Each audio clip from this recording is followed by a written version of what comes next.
So often people confuse culture with larger teams.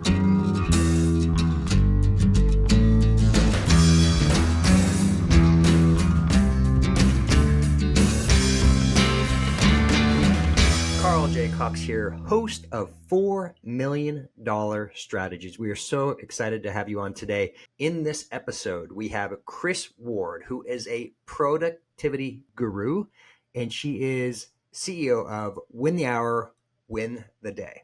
Kris, today we're talking about strategic culture. Tell us in 4 minutes, what can we make a difference? What strategy and tips you have for us on strategic culture? Okay, that is so important. And we don't talk about that enough, Carl. And I know for our clients, we have a leadership program when we hire on board virtual assistants or a team for them or work with the existing team they have. And here's something I want to paint a picture with. And this will really, I think, change how we move forward. So often people confuse culture with larger teams. Like, oh, the culture will fall into play when you got 50 people, 500 people. But think about it like this.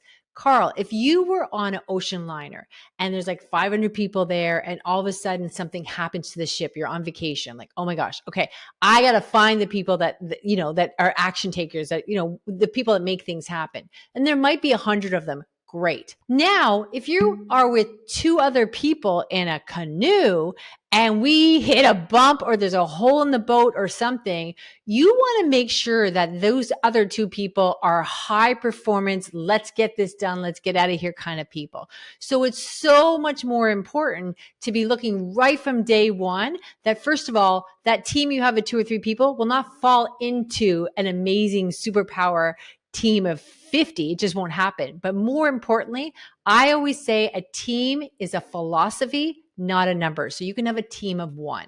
That is absolutely fantastic. I love it how you do that analogy of down to the boat. And you even think of, in a van, right? I one time a couple times did Hood to Coast here in Oregon. It's a 200-mile relay race.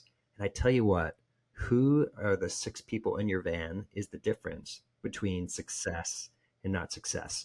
So now when thinking about that culture, how do you help discern to help make sure that your people are going to fit prior to them getting on board?